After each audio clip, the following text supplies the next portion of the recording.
Bonjour à tous, dans cette vidéo, nous allons faire la correction de 8 exercices sur la notion de somme de variables aléatoires et de produit d'une variable par un nombre réel. Dans l'exercice 1, on nous dit qu'une urne contient 100 tickets numérotés, donc 30 avec le nombre 2, 40 avec le nombre 3, 25 avec le nombre 5 et 5 avec le nombre 7. Alors on choisit au hasard un ticket dans l'urne et on note grand X, la variable aléatoire qui est égale au numéro inscrit sur le ticket, et on note grand Z, la variable égale au double de grand X. Dans la première question, on nous demande d'exprimer grand Z en fonction de grand X. Tout simplement, puisque grand Z c'est le double de grand X, et bien grand Z c'est 2 fois la variable grand X. Dans la question numéro 2, on nous demande de déterminer la loi de probabilité de grand Z. Alors pour trouver la loi de probabilité de grand Z, il faut d'abord trouver les valeurs prises par la variable grand Z. Et pour trouver les valeurs prises par la variable grand Z, on va simplement prendre le double des valeurs prises par la variable grand X. Alors par définition, la variable grand X est égale au numéro inscrit sur le ticket, donc les valeurs prises par grand X sont 2, 3, 5 et 7. Et donc les valeurs prises par grand Z, il suffit de prendre le double, donc 2 fois 2, 4, 3 fois 2, 6, 5 fois 2, 10, et 2 fois 7, 14. Et pour donner la loi de probabilité de grand Z, eh bien on peut la présenter sous forme d'un tableau dans lequel on va mettre dans la première ligne les valeurs prises par grand Z, c'est-à-dire 4, 6, 10 et 14. Et dans la deuxième ligne, on va chercher la probabilité que grand Z prenne chaque valeur. Alors par exemple, la probabilité que grand Z soit égal à 4, eh bien c'est pareil que la probabilité que 2x soit égal à 4. Autrement dit, en divisant par 2, c'est pareil que P de x égale 2. Et dans l'énoncé, on nous dit qu'il y a 30 tickets qui contiennent le numéro 2 sur 100 au total.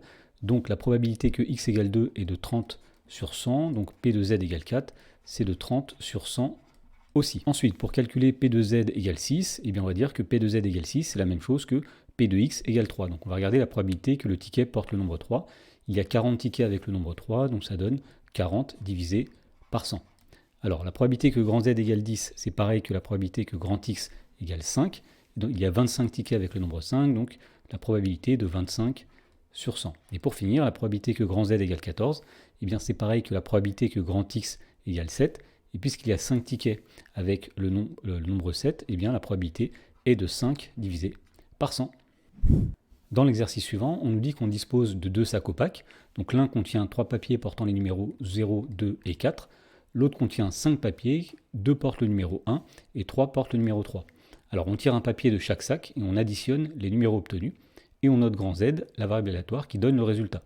Dans la première question, on nous demande de définir deux variables aléatoires x et y de sorte que grand Z soit égal à x plus y. Alors ici tout simplement on va définir grand X, la variable aléatoire qui est égale au numéro du premier papier, c'est-à-dire du papier tiré dans le premier sac, et y le numéro du papier tiré dans le second sac. Et on a effectivement que la variable grand Z, c'est la variable x plus y. Dans la question numéro 2, on nous dit, à l'aide d'un arbre de probabilité, de déterminer les valeurs prises par la variable grand Z et ensuite de déterminer sa loi de probabilité.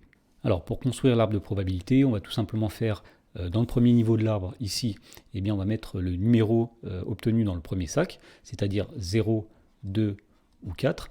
Et dans le deuxième niveau de l'arbre, on va mettre le numéro qu'on aura tiré du deuxième sac. Et on sait que c'est soit un 1, soit un 3, donc à chaque fois nous allons mettre 1 ou 3. Et pour que l'arbre soit complet, on va ajouter les probabilités. Alors il y a une chance sur 3 de tirer le 0 dans le premier sac, pareil une chance sur 3 de tirer le 2, une chance sur 3 de tirer le 4 dans le premier sac. Ensuite il y a 2 chances sur 5 de tirer le 1 dans le deuxième sac, et donc 3 chances sur 5 de tirer le 3. Et on va faire de même dans les autres niveaux de branche, 2 chances sur 5 pour le 1, 3 chances sur 5 pour le 3, 2 chances sur 5 pour le 1, 3 chances sur 5 pour tirer le 3. À partir de là, on peut regarder les valeurs prises par la variable grand Z. Il suffit de regarder dans chaque chemin la somme des deux numéros. Alors, premier chemin, nous avons 0 plus 1, c'est-à-dire 1. Ensuite, 0 plus 3, 3. 2 plus 1, 3. 2 plus 3, 5. 4 plus 1, 5. 4 plus 3, 7. Donc les valeurs possibles de la variable grand Z sont 1, 3, 5 et 7. Et maintenant qu'on a les valeurs de la variable grand Z, on peut compléter sa loi de probabilité. Alors on commence par mettre dans la première ligne toutes les valeurs prises par cette variable, c'est-à-dire 1, 3, 5 et 7. Et dans la deuxième ligne, nous allons calculer chacune des probabilités associées. Alors commençons par la probabilité que grand Z soit égal à 1. Alors on voit qu'il y a un seul chemin ici pour lequel la somme des deux numéros est égale à 1. Donc nous allons faire le produit des probabilités qu'on rencontre dans l'arbre, c'est-à-dire 1 tiers fois 2 cinquièmes. Autrement dit, nous avons ici 2 quinzièmes.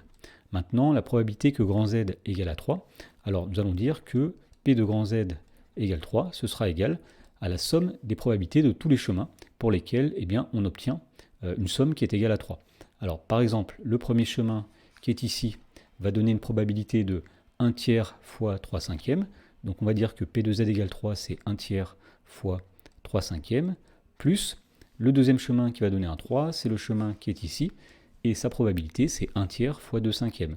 Donc ici, 1 tiers fois 2 cinquièmes. Alors on obtient 3 quinzièmes plus 2 quinzièmes, autrement dit, on obtient 5 quinzièmes. Donc on peut dire que P de Z égale 3, c'est 5 sur 15.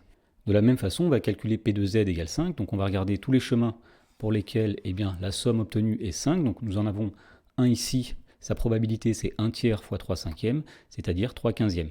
Et puis nous en avons un deuxième qui est ici, sa probabilité de 1 tiers fois 2 cinquièmes, c'est-à-dire 2 quinzièmes. Donc 3 quinzièmes plus 2 quinzièmes, ça donne 5 quinzièmes. Et pour finir, on va calculer la probabilité que grand Z égale 7. Il n'y a qu'un seul chemin pour lequel la somme des deux numéros est égale à 7. Et sa probabilité, c'est 1 tiers multiplié par 3 cinquièmes, c'est-à-dire 3 quinzièmes. Et on peut vérifier effectivement à la fin que la somme de toutes les probabilités dans la deuxième ligne de la loi de probabilité est bien égale à 15 sur 15, c'est-à-dire 1. Dans l'exercice numéro 3, on nous dit qu'une urne contient 3 jetons rouges marqués 0 et 2 jetons bleus marqués 1. Donc on tire au hasard 2 jetons successivement de l'urne et on note grand X, la variable aléatoire qui au premier tirage associe le numéro du jeton tiré, et Y, la variable aléatoire qui au second tirage associe le numéro du jeton tiré. Alors on nous demande de déterminer la loi de probabilité de la variable grand Z qui est égale à X plus Y dans deux cas. Donc premier cas, c'est lorsque le tirage du second jeton se fait avec remise. Et donc la première chose à faire pour déterminer la loi de probabilité, c'est d'avoir les valeurs de la variable grand Z. Alors on pourrait, comme dans l'exercice précédent, faire un arbre pour déterminer toutes ces valeurs de grand Z. Ici, on va plutôt utiliser un tableau à double entrée. Alors dans la première colonne, nous allons mettre les valeurs possibles lors du premier tirage, c'est-à-dire soit 0, soit 1, et dans la première ligne, on va mettre les valeurs possibles lors du deuxième tirage, c'est-à-dire 0 ou 1. Alors si jamais on tire un 0 au premier tirage, un 0 au deuxième tirage, eh bien la somme vaut 0. 1 au premier, 0 au deuxième, nous avons une somme qui vaut 1. 0 au premier, 1 au deuxième, la somme vaut 1, et 1 au premier, 1 au deuxième, la somme vaut 2. Donc les valeurs possibles de grand Z sont 0, 1 ou 2. Et pour donner la loi de probabilité de grand Z, il suffit maintenant de calculer la probabilité que grand Z prenne chacune des valeurs 0, 1 ou 2. Alors commençons par calculer la probabilité que grand Z soit égal à 0. Alors il y a une seule possibilité, c'est-à-dire si on fait 0 au premier tirage et 0 au deuxième tirage. Alors étant donné qu'on a des expériences qui sont successives et indépendantes, il y a remise, elles sont identiques, il suffit simplement de multiplier la probabilité de faire un 0 au premier tirage, c'est-à-dire 3 sur 5, par la probabilité de faire un 0 au deuxième tirage, c'est-à-dire 3 sur 5. Donc 3 sur 5 fois 3 sur 5, on va obtenir 9 divisé par 25. Ensuite, on calcule la probabilité que grand Z égale 1. Alors, il y a deux possibilités. Première possibilité, on fait un 1 au premier tirage et un 0 au deuxième tirage. Alors, la probabilité de faire un 1, elle est de 2 sur 5, multipliée par la probabilité de faire un 0, qui est de 3 sur 5. Deuxième possibilité, c'est si on fait un 0 au premier tirage et un 1 au deuxième tirage. Alors, on a 3 chances sur 5 de faire 0 au premier tirage, multiplié par 2 chances sur 5 de faire un 1 au deuxième tirage. Et donc on obtient ici 6 sur 25 plus 6 sur 25, c'est-à-dire 12 divisé par 25. Et pour finir, on va calculer la probabilité que grand Z est égal à 2. Alors il n'y a qu'une seule possibilité. On fait un 1 au premier tirage et un 1 au deuxième tirage. Alors on a 2 chances sur 5 de faire un 1 au premier tirage, multiplié par 2 chances sur 5 de faire un 1 au deuxième tirage, ce qui donne au total 4 chances sur 25. Dans la question numéro 2, on nous demande de trouver la loi de probabilité de grand Z dans le cas où le deuxième tirage se fait sans remise. Alors cette fois-ci, on va utiliser un arbre de probabilité. Donc premier tirage, on peut faire soit 0, soit 1. Si on a fait un 0 au premier tirage, on peut encore faire soit un 0, soit un 1 au deuxième tirage. Même chose, si on a 1 au premier tirage, on peut faire soit 0, soit 1 au deuxième tirage. Alors au premier tirage, il y a 3 jetons marqués avec le chiffre 0, donc on va avoir 3 chances sur 5 de faire un 0, et donc 2 chances sur 5 de faire un 1. Si jamais on a pioché un 0 au premier tirage, il va rester simplement 4 jetons dans l'urne, dont un 0 que nous avons déjà sorti de l'urne, donc il va rester 2 chances sur 4 de tirer un 0, et donc 2 chances sur 4 de tirer un 1. Si jamais c'est un 1 qu'on a pioché, alors il va rester encore une fois 4 jetons dans l'urne, et il va rester toujours 3 jetons avec le numéro 0, donc 3 chances sur 4 de tirer un 0, et plus qu'une chance sur 4 de tirer un 1. Alors en regardant chaque chemin de cet arbre de probabilité, on peut déterminer les valeurs possibles de la variable grand Z. Alors le premier chemin ici, 0 plus 0, c'est 0. Le deuxième chemin ici, 0 plus 1, c'est 1. Troisième chemin, 1 plus 0, c'est 1. Dernier chemin, 1 plus 1, c'est 2. Donc les valeurs de la variable grand Z, Là aussi, elles sont 0, 1 ou 2. On peut maintenant déterminer la loi de probabilité de grand Z. Alors tout d'abord, la probabilité que grand Z égale 0, il n'y a qu'un seul chemin pour lequel la somme est égale à 0. Donc nous allons faire ici 3 cinquièmes multiplié par 2 quarts, et on obtient 6 vingtièmes. Maintenant, la probabilité de faire un 1, alors il y a deux chemins pour lesquels la somme vaut 1. Premier chemin, si on fait un 0 puis un 1. Deuxième chemin, si on fait d'abord un 1 puis un 0. Alors la probabilité du premier chemin, c'est 3 cinquièmes multiplié par 2 quarts. On va lui ajouter la probabilité du deuxième chemin, c'est-à-dire 2 cinquièmes multiplié par 3 quarts. Autrement dit, on a 6 vingtièmes plus 6 vingtièmes, c'est-à-dire 12 vingtièmes. Et pour finir, la probabilité de faire un 2, que la somme soit égale à 2, eh bien ça va être tout simplement 2 cinquièmes fois un quart, c'est-à-dire 2 vingtièmes. Dans l'exercice suivant, on nous dit qu'Anaïs a dans son porte-monnaie 3 pièces d'1 euro et 5 pièces de 2 euros. Alors elle pioche 2 pièces l'une après l'autre sans remise, et on note grand Z, la variable aléatoire qui donne la somme totale obtenue. Dans la première question, on nous demande d'établir la loi de probabilité de grand Z. Alors pour avoir la loi de grand Z, on va d'abord déterminer les valeurs de grand Z, et on va s'aider d'un arbre de probabilité. Donc premier tirage, elle peut soit tirer une pièce d'1 euro, soit une pièce de 2 euros. Si elle a tiré une pièce d'1 euro, au deuxième tirage, elle peut encore tirer une pièce d'1 euro, ou bien une pièce de 2 euros. De même, si elle a tiré une pièce de 2 euros, elle peut tirer ensuite une pièce d'1 euro ou une pièce de 2 euros. Alors au premier tirage, il y a 3 pièces d'1 euro sur 8 pièces au total, donc elle a 3 chances sur 8 de tirer 1 euro, et donc 5 chances sur 8 de tirer une pièce de 2 euros. Au deuxième tirage, puisqu'il n'y a pas de remise, il ne reste plus que 7 pièces dans le porte-monnaie. Alors si jamais on a tiré un 1 au premier tirage, il va rester simplement 2 pièces d'1 euro, donc on aura 2 chances sur 7 de tirer à nouveau 1 euro, et à l'inverse, on aura 5 chances sur 7 de tirer une pièce de 2 euros au deuxième tirage. Si jamais au premier tirage on a tiré un 2, ou plutôt une pièce de 2 euros, il reste toujours 7 pièces dans le porte-monnaie, et puisqu'il y avait 5 pièces de 2 euros, il va en rester 4, donc la probabilité de tirer une pièce de 2 euros est de 4 sur 7 au deuxième tirage, et les pièces d'1 euro, il en reste toujours 3, donc la probabilité est de 3 chances sur 7. Alors grâce à cet arbre, on peut déterminer toutes les valeurs possibles de la somme des deux pièces qu'elle va tirer. Donc premier chemin, ici, si elle tire 1 euro et 1 euro, elle va avoir plutôt au total 2 euros. Deuxième chemin, si elle tire une pièce d'1 euro puis une pièce de 2 euros, ça donne 3 euros. Ensuite, si elle tire 2 euros et 1 euro, ça donne 3 euros. Et enfin, si elle tire deux pièces de 2 euros, ça donne 4 euros. À partir de là, on peut déterminer la loi de probabilité de grand Z. Alors, tout d'abord, dans la première ligne, nous mettons les valeurs possibles de la variable grand Z, c'est-à-dire de la somme. Donc, ce sont 2, 3 ou 4. Et on va calculer ensuite. Alors, tout d'abord, P de Z égale 2. Donc, pour calculer P de Z égale 2, on va simplement regarder tous les chemins pour lesquels la somme vaut 2. Il n'y en a qu'un seul. Sa probabilité, c'est de 3 huitièmes fois 2 septièmes, c'est-à-dire 6 sur 56. Ensuite, la probabilité qu'elle tire 3 euros de son porte-monnaie. Alors le premier chemin ici a pour probabilité 3 huitièmes fois 5 septièmes, c'est-à-dire 15 56e. Le deuxième chemin pour lequel on a 3 euros, c'est celui-ci. Donc la probabilité de 5 huitièmes fois 3 septièmes, c'est encore 15 56e. Alors 15 56e plus 15 56e, ça donne 30 56e. Et pour finir, la probabilité que la somme sortie de son porte-monnaie soit égale à 4 euros, il n'y a qu'un seul chemin, c'est si on tire deux pièces de 2 euros successivement, et donc la probabilité de 5 huitièmes fois 4 septièmes, c'est-à-dire 20 56e. Dans la question numéro 2, on nous demande la probabilité que la somme obtenue soit supérieure à 2,50 euros. Autrement dit, on va chercher la probabilité que Z soit plus grand que 2,5.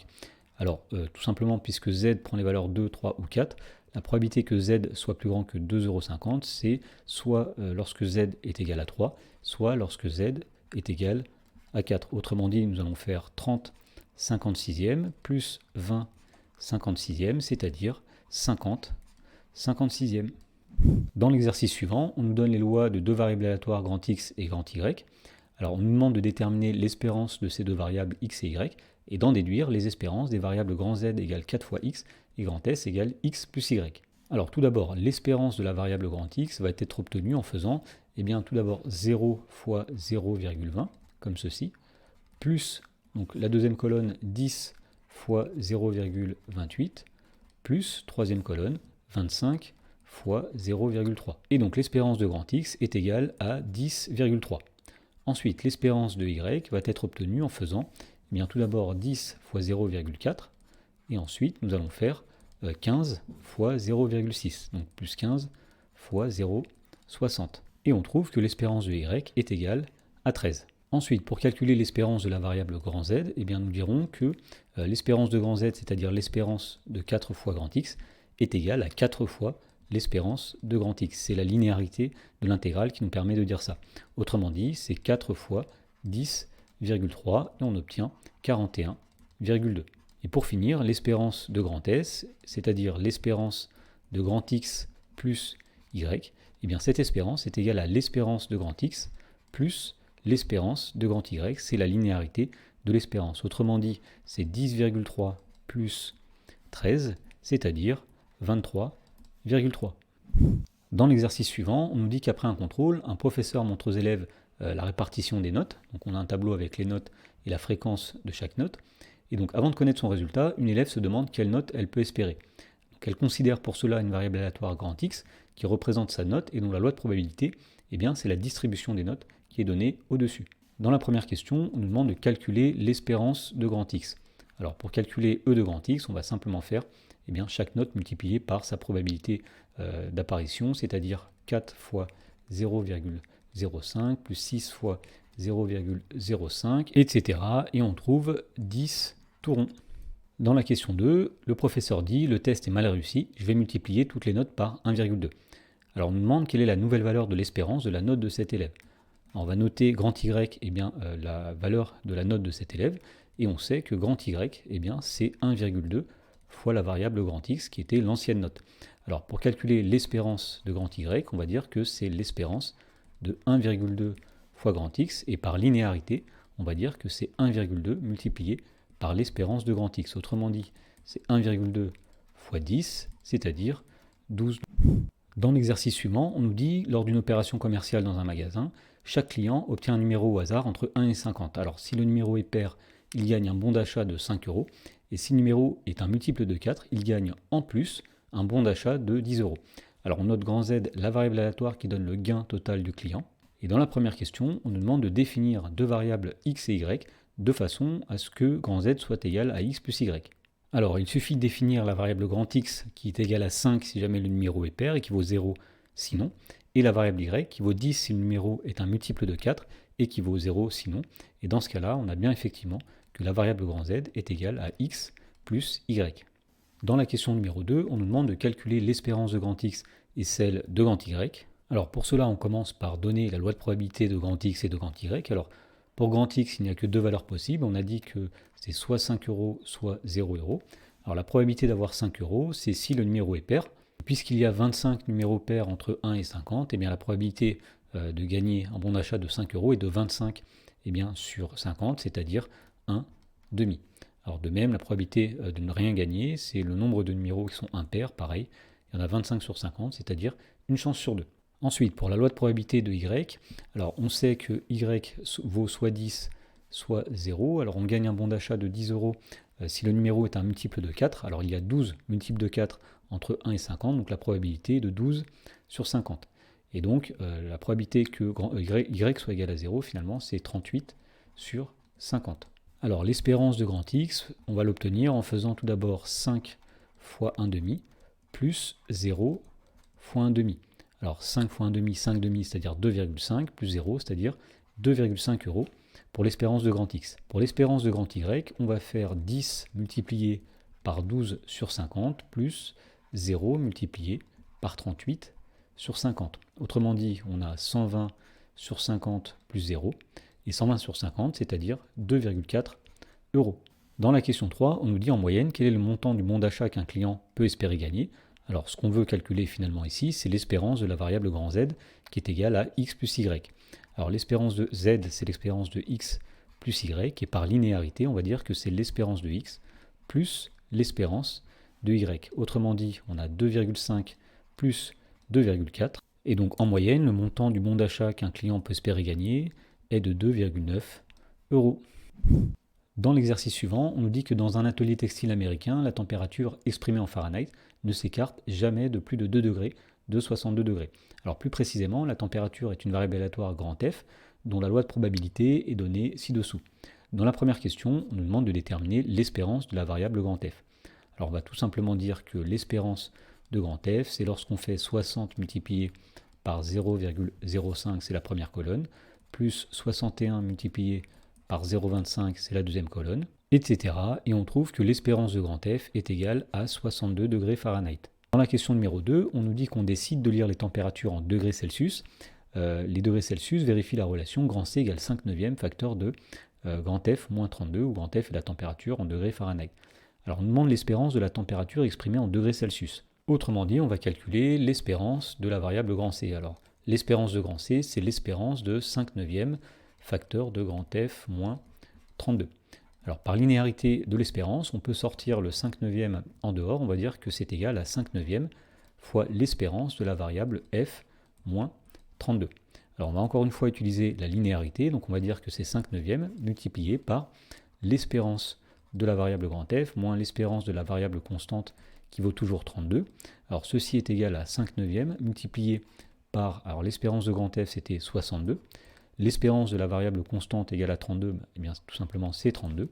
Et donc on obtient ici donc 5 neuvième multiplié par 30, c'est-à-dire 150 neuvième. Et donc l'espérance de la température en degrés Celsius est environ de 17, ou plutôt 16,7 degrés Celsius.